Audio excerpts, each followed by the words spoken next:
Aquarius, welcome back to my channel. I am so excited to dive in to all of the energy that is coming to the surface right now for you. And I'm going to begin with a full disclaimer and an apology for going quiet on my YouTube channel, whether that be with business content, whether it be with sales mentorship or the readings. I just needed to take a hot minute behind the scenes because I had a lot that I needed to focus on, and we're here celebrating the fact that we just got our new premises ready to build the next phase of our business.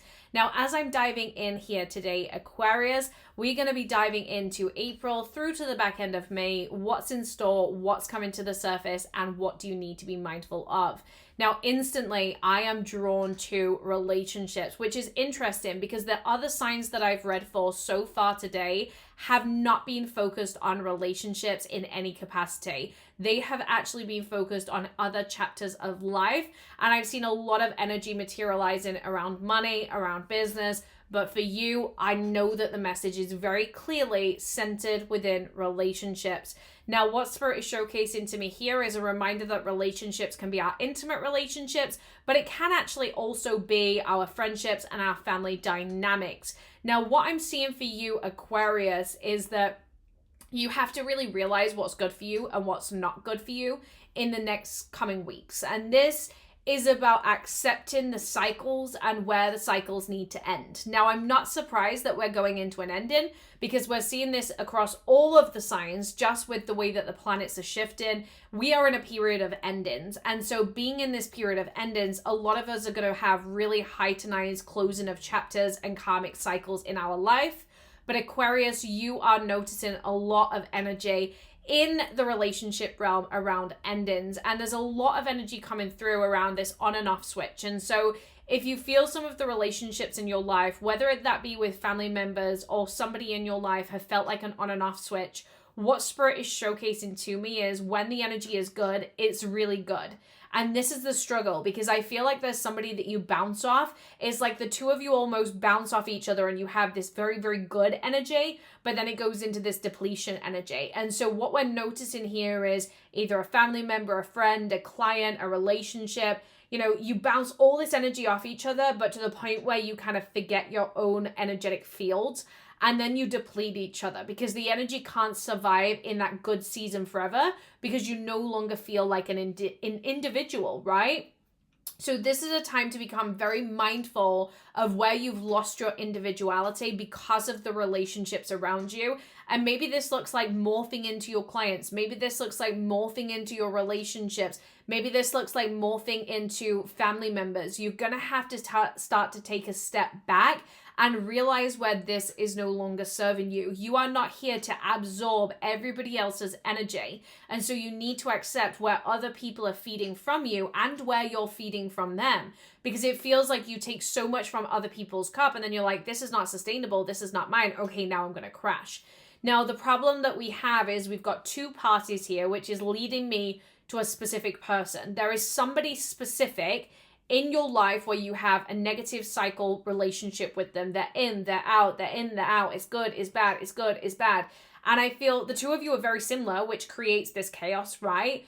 But ultimately, you have to recognize where you can enjoy the good stuff, but still realize that it's not worth the low.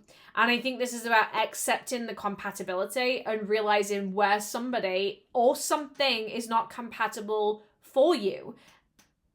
There has to be a realizing that the cycle will continue for as long as you allow it. And the energy is good when it's good, but the energy is unsustainable. Like, it's not offering a consistent foundation. And I think that's the thing here, is I'm getting a lot of lust energy as like, oh, this is lustful, this is fun, this is playful, but the substance is missing. And so it might mean that you don't feel emotionally held by this person, that you're not able to grow the long term of the relationship, but like the goodness is there, right? You have to be really looking at this dynamic and see where maybe you need to take a step back. And if this is a friendship or a business connection, really think about maybe where somebody else's energy might help you bounce ideas or bounce into good energy, but then comes with a position of you almost letting your needs down to serve somebody else, and just be willing to balance that out by focusing more on your own pathway now moving forward. I do feel this huge message around some people come into our life for seasons and then they need to leave. And it feels like this can be hard because there's somebody who you thought would be in your life forever, and there's a closing out of a connection with them. Let them go and honor the healing process is needed so that you can enter your next phase.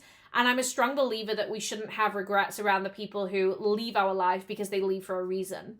I do get the impression that there's lack of closure, especially for some of you, because what I'm connecting with here is this feeling of like being ghosted, almost like you're not getting any response.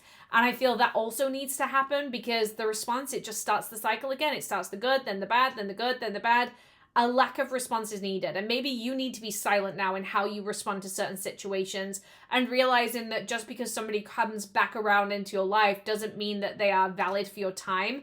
If this is a family member that's maybe dropped off and now wants to come back into your life, are they actually worthy of that?